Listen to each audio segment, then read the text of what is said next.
Toutefois que le prochain combat reste celui pour la baisse des tarifs sur le péage.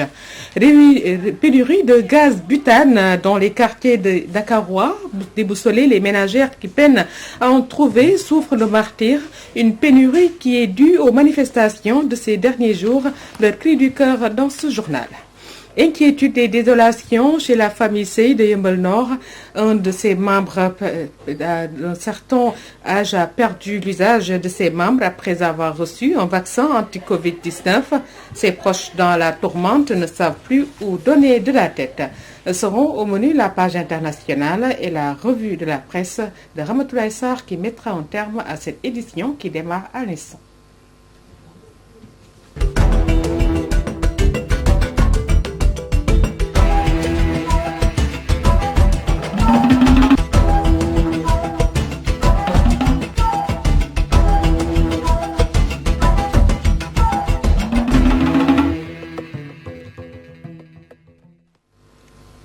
Bonjour à toutes et à tous, c'est maintenant officiel. L'État du Sénégal fait partie désormais à hauteur de 25% du capital de la Sénac SA, devenu SECA, une décision actée au terme de la renégociation du contrat de concession de l'autoroute à péage Dakar-Diamniadio AIBD, une vieille doléance des usagers qui restent et demeurent convaincus que le trafic a donc complètement dépassé les attentes des phages.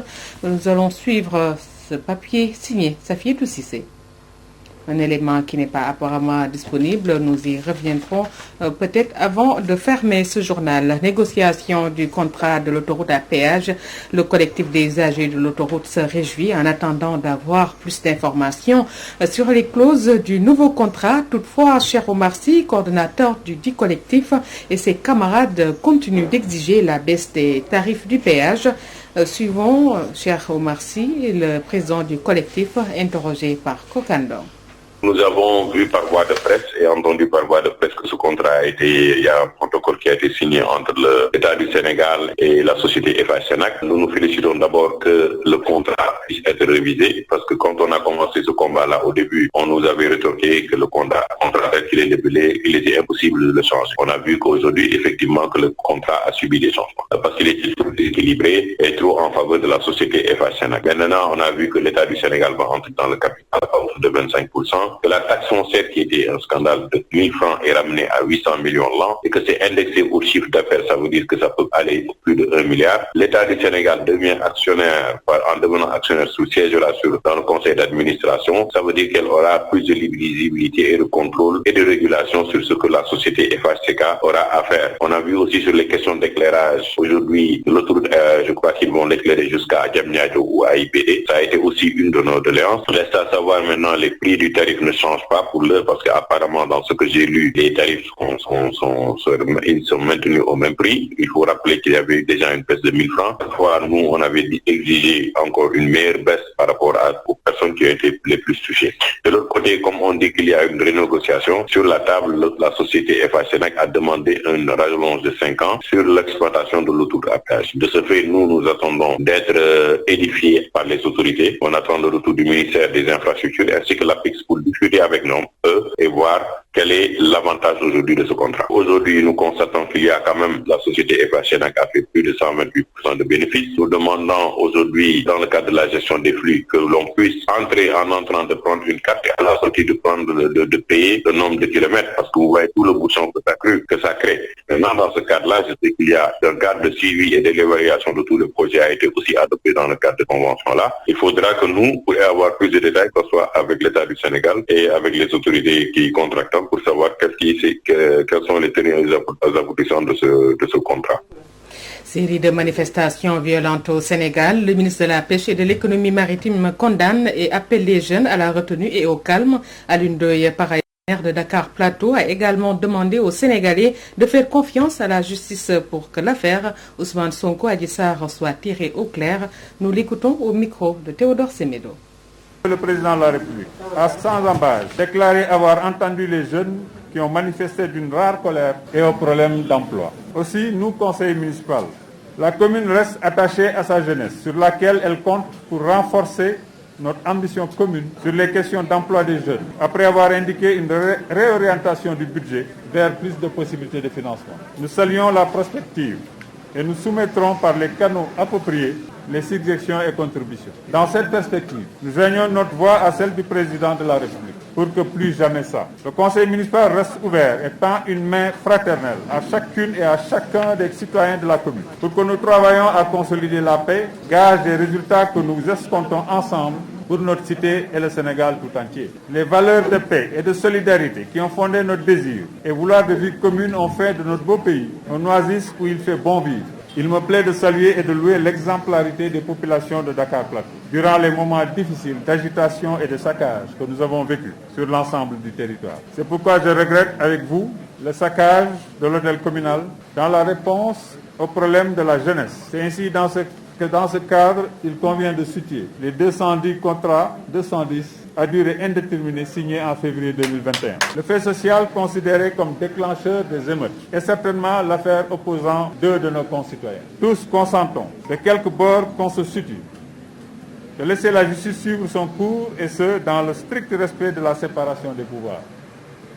Faisons confiance à notre justice pour l'éclatement de la vérité. Cela est rassurant dans l'aspiration à une démocratie majeure et la consolidation des institutions qui gouvernent les relations entre citoyens et nos rapports à l'État. Tension politique au Sénégal, les religieux montrent une nouvelle fois leur importance en contribuant à l'apaisement noté ces derniers jours de l'avis du journaliste Assane Samb et du sociologue Djiby Diakhaté. Le pouvoir spirituel a toujours été au centre du jeu politique au Sénégal. Suivons leur réaction dans ce reportage de Serigne Gueye. Les religieux se sont encore distingués lors des récentes tensions politiques grâce à leur rôle de régulateur social, un rôle qui ne date pas d'aujourd'hui selon le sociologue Djiby Diakhaté. Une tradition africaine qui confère à l'autorité une fonction de médiation excessivement importante, non pas seulement entre les hommes, mais entre les hommes et les créatures surnaturelles. Tenez par exemple, quand il y a une situation de disette, de famine, de sécheresse, etc., on considère que les hommes n'ont pas déféré à un certain nombre de rituels et qu'en conséquence, il faudrait qu'il y ait un médiateur entre les hommes et les dieux pour voir quelles sont les incantations et les offrandes à faire pour que le mal s'arrête. Pour Assane Samb, le Sénégal a cette particularité d'avoir des musulmans qui se réfèrent presque tous à un guide. Le Senghor avait longtemps théorisé comme étant l'exception sénégalaise. C'est-à-dire que dans ce pays, tout le monde a un khalifa. Un khalifa, c'est une autorité morale qui peut vous dire de faire ou de ne pas faire. De Senghor à Macky, en passant par Diouf et Wade, les religieux ont toujours été au centre du jeu politique. Toutefois, les réalités d'hier ne sont pas les mêmes que celles d'aujourd'hui. Le sociologue Djiby Diakhaté explique. Nous avons une société qui a connu des changements excessivement profonds. Aujourd'hui, les jeunes ne se conduisent certainement pas de la même manière que les jeunes de 1960. Vous avez des idées qui se sont installées, vous avez un accès à l'information qui est beaucoup plus simple, vous avez une ouverture au monde, etc. Et donc de ce point de vue-là, vous avez des jeunes qui deviennent de plus en plus des actionnaires de l'État. C'est-à-dire qui ne disent plus que nous allons attendre. Ils se considèrent comme actionnaires, comme si c'est une entreprise, et qui revendiquent leurs dividendes. Et donc, à partir de ce moment-là, toutes les autres structures de la société sont obligées, dans une certaine mesure, de suivre cette logique, de suivre cette mouvance. Un avis que partage Assane Samb. C'est une différence de contexte. En réalité, à ce moment-là, au temps de Senghor et autres, il n'y avait pas les réseaux sociaux. Les gens ne filmaient pas tout ce qui se passait. Or, il se passait beaucoup de choses. Mais ces choses-là n'étaient pas connues du grand public. Est-ce que d'ailleurs, ce n'était pas plus grave avant? D'ailleurs, tout ce qu'on voit aujourd'hui. Le rôle joué par les religieux dans l'apaisement des tensions politiques qui ont marqué le Sénégal ces dernières semaines montre une nouvelle fois l'importance du pouvoir spirituel au Sénégal. Serigne Gueye, Ousmane Sonko, Khalifa Sall, une union sacrée pour une opposition forte. Le leader de PASTEF a rendu visite au patron de Taxawu Sénégal. Il les invite les politiques à travailler dans la sincérité pour l'intérêt du Sénégal. Suivons le compte-rendu de Mame Khady Djerifat. Ousmane Sonko a rendu visite à Khalifa Sall, une occasion pour le remercier. Nous sommes venus rendre visite à notre grand frère, notre ami, notre confident, j'allais dire même, monsieur le député maire Khalifa Ababacar Sall, tout son mouvement Taxawu Sénégal, qui nous ont fait l'honneur de nous recevoir aujourd'hui à leur siège. Pour Khalifa Sall, le combat continue. Il faut que nous puissions dépasser les rancœurs, mais ne pas renoncer et ne pas nous renier. Il faut que nous continuions le combat, que nous restions vigilants afin que les questions sur la table soient satisfaites. Il faut que l'audit du fichier soit mené de telle sorte que les échéances puissent être respectées. Les deux leaders annoncent une mise en place d'une opposition unie et solidaire. Et nous réitérons ce que j'ai dit tout à l'heure en Wolof, notre ouverture, notre main tendue à nos amis de Taxawu Sénégal, à notre grand frère Khalifa Sall, à une collaboration la plus large possible. L'opposition sénégalaise a compris sa part. Elle est en train de construire son unité d'action. Ça a pris du temps, mais c'était nécessaire. Elle y parviendra, puisqu'elle a conscience de sa responsabilité dans la construction de la démocratie. Quand une majorité se conforte et se consolide, l'opposition doit s'organiser, se renforcer et être aussi forte. Ousmane Sonko en a profité pour remercier les guides religieux. Je ne pourrais terminer sans remercier tous nos guides religieux, musulmans, catholiques, nos guides coutumiers également. Mais de faire une mention spéciale à Seigneur Mountakha Mbacké qui a assumé la responsabilité d'engager des initiatives de manière équidistante. Le leader de PASTEF continue ses visites de remerciements et de présentation de condoléances. Et ce mardi, c'était au tour de Khalifa Sall de recevoir Ousmane Sonko, une occasion saisie par les leaders pour annoncer la mise en place d'une opposition solide et solidaire. Déclaration médiatique, le leader de PASTEF multiplié ses sorties après avoir été placé sous contrôle judiciaire auprès des familles et leaders de l'opposition. Le discours rassembleur des opprimés du système d'Ousmane Sonko semble plus tenir compte du combat de l'antisystème, n'est-ce pas, Abdourahdos Diallo? Au moment où Mbourakoso rivalise le discours rhétorique pour un appétit social de la part du pouvoir, après cette déferlante violence de ces derniers jours, ce chef du café au lait découlant d'une diarrhée verbale au sortir du salon de massage. Désormais, avec son discours plus tonifiant que jamais, Ousmane Sonko ne tient plus compte de son image affichée à côté des gens du système dont il a pourtant toujours critiqué. Non seulement le leader du PASTEF annonce une deuxième vague plus dévastatrice au moment où les familles des victimes n'ont pas fini d'essuyer leurs larmes, il appelle à l'unité de l'opposition comme pour dire peu importe les antécédents des uns ou des autres. Sacré Ousmane Sonko, le théoricien de l'antisystème arrivé troisième lors de la présidentielle qui, visiblement face à la réalité politique, cède sur certains détails de rigueur pour arriver au pouvoir. Voilà le lait qui ne peut résister au grain de café qui a profondément affecté le système en place. Et comme la mémise du colonisateur sur le mode d'élection n'est pas à négliger, le leader du PASTEF devient plus réceptif au partenariat gagnant-gagnant qu'au discours de France dégage précipité par le saccage de ses enseignes. Voilà comment procède Ousmane Sonko qui arrive à toujours bifurquer pour tenir le pavé face à ses détracteurs. Sinon, faire cavalier avec Khalifa Sall, le condamné pour avoir pratiqué le système, décrié et rejeté par bon nombre de Sénégalais, ne peut se justifier que par une ambition débordante de devenir président de la République.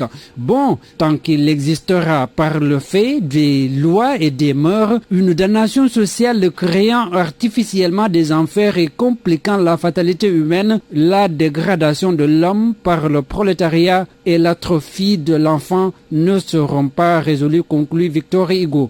Mais comme tout marquis veut avoir des pages, Ousmane Sonko sous contrôle judiciaire continue d'écrire son histoire dans l'histoire de ces dernières violences.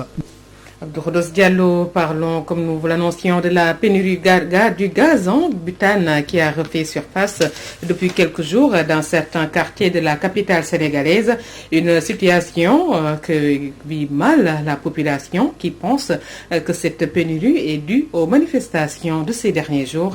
C'est un reportage de Ndiaké Mbaye. Les conséquences des violentes manifestations se font encore ressentir dans plusieurs quartiers de Dakar. Depuis quelques jours, le gaz butane utilisé dans les ménages est introuvable. Une pénurie qui impacte négativement les populations. La situation, c'est un peu difficile par rapport à nos clients. Tout ça là, effectivement, c'est tout à fait difficile pour nous, nous les boutiquiers. Vendeuse de couscous, cette dame affirme que cette situation handicape beaucoup son travail.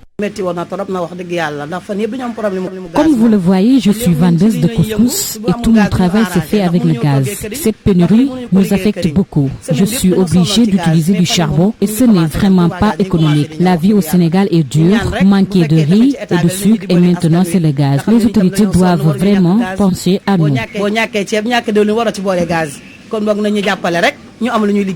Cette femme indexe les manifestations de la semaine dernière et s'en désole. Cette pénurie est due aux manifestations. Quand j'ai appelé mon fournisseur, il m'a dit qu'avec la tension qui régnait dans le pays, ils étaient obligés de garder les bonbonnes. Mais je pense que d'ici peu, il n'y aura plus de pénurie. Pour notre plus grand bonheur, nous sommes fatigués de parcourir des kilomètres pour chercher du gaz. Les ménages sénégalais vivent le calvaire avec cette pénurie du gaz butane. Si certains font des kilomètres pour en avoir, d'autres se rabattent sur le charbon, une situation que déplorent boutiquiers et ménagères. 48 heures de grève à partir de ce mercredi à l'appel du syndicat autonome des techniciens supérieurs de la santé, mouvement d'humeur pour exiger le reclassement des techniciens supérieurs de la santé et l'octroi d'une prime spéciale doléance qui date de 2012. Écoutons Sékou Cissé, le secrétaire général de la sous-section de Dakar. Nous aurons l'occasion peut-être de suivre ses propos au cours de nos prochaines éditions. Et parlons de la panique à Yeumbeul Nord. Un vieillard vacciné contre la Covid-19 pique un malaise et se retrouve avec une paralysie, une situation qui inquiète sa famille. Les témoignages de ses membres et des proches recueillis par Théodore Semedo. Voilà, nous allons écouter à ce sujet Ibrahim Sey. Un élément qui n'est pas apparemment en place. L'assainissement et l'entretien du réseau routier ont été un problème dans la cité religieuse de Touba, situation qui a poussé les autorités municipales à recruter 300 personnes à travers le programme PERA. Les explications depuis Touba de Mamadou Makhtar Sarr. Dans le cadre de l'entretien du réseau routier et de l'assainissement de la cité religieuse, la commune de Touba vient de décrocher de l'État du Sénégal un financement à travers le programme FERA. 300 jeunes ont été recrutés à cet effet. Louer cette initiative donc de l'État du Sénégal, je voudrais quand même féliciter M. le maire parce que c'est par sa capacité donc, à rechercher les ressources donc, additionnelles pour sa commune qu'il est parvenu quand même à décrocher ce financement du FERA qui vient en appoint à tout ce qui est en train d'être fait dans le cadre de l'entretien du réseau routier. Et ça va aussi nous permettre, nous aussi, au niveau de Touba Mosquée, de pouvoir entretenir le réseau routier, mais aussi de pouvoir anticiper sur les inconvénients qu'on a vécu lors de l'hivernage dernier, avec du point de vue assainissement, donc des canaux qui sont bouchés et autres. Je pense que si on traite efficacement donc, notre réseau routier par un entretien régulier, ça va quand même nous permettre demain de ne pas avoir de soucis donc, au niveau des canaux d'évacuation des eaux usées comme des eaux de pluie. Un programme qui va booster l'emploi des jeunes, confie l'autorité administrative. Booster un peu l'emploi des jeunes, parce qu'aujourd'hui ce sera 300 jeunes de Touba, Mosquée, qui vont bénéficier de contrats au moins pour une année. Donc ça va être quand même une bouffée d'oxygène donc pour ces jeunes et pour leurs familles. Un geste qui vient à son heure, selon le président du conseil communal de la jeunesse de Touba. di féliciter monsieur le maire amul benn nit boo xam ne nii ci beneen dëkk nga jóge ñëw fii ci biir dëkk ñëpp ci biir Touba lañ leen jëlee. Ce recrutement est une réponse à l'appel du président de la République Macky Sall qui a promis de l'emploi aux jeunes au lendemain de violentes manifestations qui ont secoué plusieurs villes du Sénégal suite à l'arrestation d'Ousmane Sonko. Touba Mbacké, Mamadou Makhtar Sarr pour la radio-télévision Walfadjri. Concernant les financements mobilisés pour aider certains jeunes à concrétiser leurs projets, beaucoup d'entre eux évoluant dans le secteur informel disent ne pas en bénéficier, même si certains ont de bons projets. Ils affirment qu'ils ont l'impression de ne pas être concernés. La réaction dans ce reportage de Adjindé Kounadié.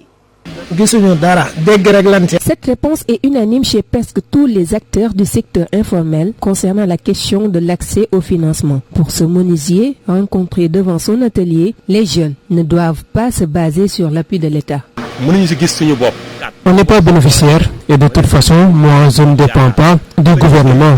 Je me contente de ce que j'ai. Je suis menuisier. Je travaille de 8h à 18h pour mon propre compte. Je conseille aux jeunes d'aller travailler et gagner dignement leur vie. Ni Macky, ni Sonko ne peuvent nous satisfaire. Aller travailler, c'est mieux. Ils sont souvent zappés des listes des bénéficiaires, même si certains d'entre eux ont de bons projets. Ce que dénonce Elhadj Fati, professionnel de l'artisanat. Depuis Covid-19, je suis là, je ne fais rien. Je n'ai rien reçu concernant les financements. Pourtant, j'ai besoin de cela. Vous voyez, ce sont nos propres œuvres. Nous sommes des artistes professionnels. Abdou Karim, mécanicien à Niary Tally, déplore les magouilles de certains leaders politiques. Des fois, il y a des gens qui passent nous demander si nous avons des documents. On se débrouille pour tout mobiliser et après on reçoit et après on ne voit rien. Le secteur artisanal a besoin d'être valorisé. Ils viennent pour nous convaincre, mais que dalle, ça ne donne rien finalement. L'État multiplie les initiatives pour appuyer les jeunes entrepreneurs. Seulement, l'accès à ces financements est souvent problématique pour beaucoup. Se sentant lésés, ces acteurs du secteur informel invitent le chef de l'État à revoir sa politique concernant les financements. Abordons à présent la religion dans ce journal avec l'édition 2021 de la Ziara de Médinatoul Abdou Khadre Djeylani, le fils et héritier du défunt Mouhidine Cheikh Samba Diallo, qui octroie un lot de 103 chaises roulantes aux personnes handicapées. Cheikh Ibrahima Diallo a aussi saisi l'occasion pour se prononcer sur les tensions politiques vécues dernièrement dans plusieurs localités du pays. Le compte-rendu est signé Alassane Ba. La ziara annuelle de Médinatoul Abdou Khadre Djeylani, village fondé par Mouhidine Cheikh Samba Diallo, a vécu. Cette année-ci, l'événement est marqué par la distribution de 63 fauteuils roulants, une activité initiée par Cheikh Ibrahima Diallo. Le chiffre 63 étant choisi car ayant beaucoup de sens, selon lui. Le chiffre 63 que nous avons choisi n'est pas le fruit du hasard, car Mouhidine Cheikh Samba Diallo a vécu sur terre durant 63 ans comme le prophète sallallahu alayhi wa sallam et ses proches compagnons, et le chiffre 63 garde beaucoup de secrets. Donc ces 63 fauteuils roulants sont destinés aux personnes vivant avec un handicap. Ceci leur permettra de pouvoir se déplacer, et je rappelle qu'ils font partie de nous et que nous devons toujours les assister.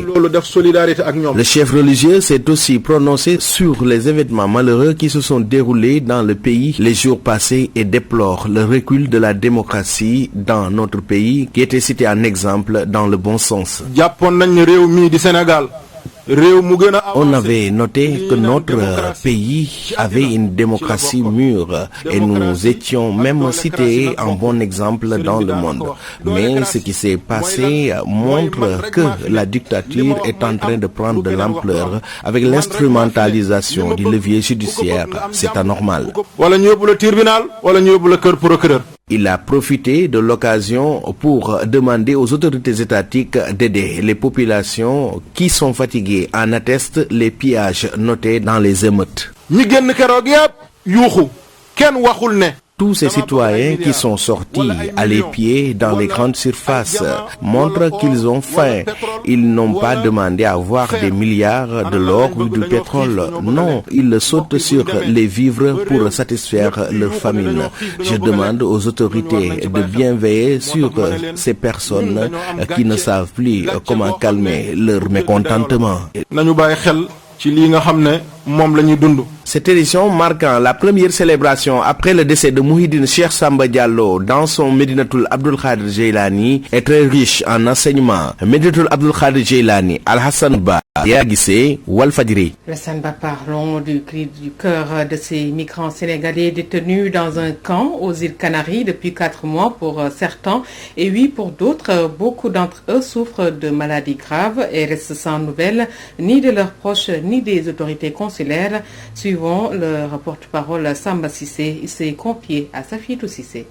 Les enfants de votre peuple vivent des conditions difficiles dans toutes les îles du Canaries. Presque 8 mois, nous sommes détenus ici, sans aucune réponse. Toutes les autres nationalités sont parties vers la Grande Espagne, que ce soit gambienne, que ce soit guinéenne, que ce soit malienne. Si bien que les migrants sénégalais changent de nationalité pour sortir de cette trou ara. Notre État n'a même pas bougé son petit doigt, que ce soit nos consulats, ni même en autorité. Nous ne sommes pas venus ici pour être emprisonnés, mais nous sommes venus ici pour gagner notre pain. Beaucoup de migrants souffrent des maladies atroces. Ils sont stressés devant cette cave où on ne sait même pas quand est-ce qu'on va sortir. On a laissé nos parents, nos femmes, nos enfants pour venir ici, pour venir travailler. Nous aimerions que l'État coopère avec l'État espagnol pour nous faire sortir d'ici, en nous faisant des laissez-passer, vu que beaucoup d'entre nous n'ont pas de passeport. Depuis le mois de février aussi, le gouvernement espagnol transfère les migrants sénégalais vers des autres îles, comme au Tenerife et à Fuerteventura par des avions à leur procurant des laissez-passer. Pourquoi ils ne le font pas pour aller à la Grande Espagne, vu qu'on a des parents là-bas, au lieu de les déporter au Tenerife et à Fuerteventura, où les conditions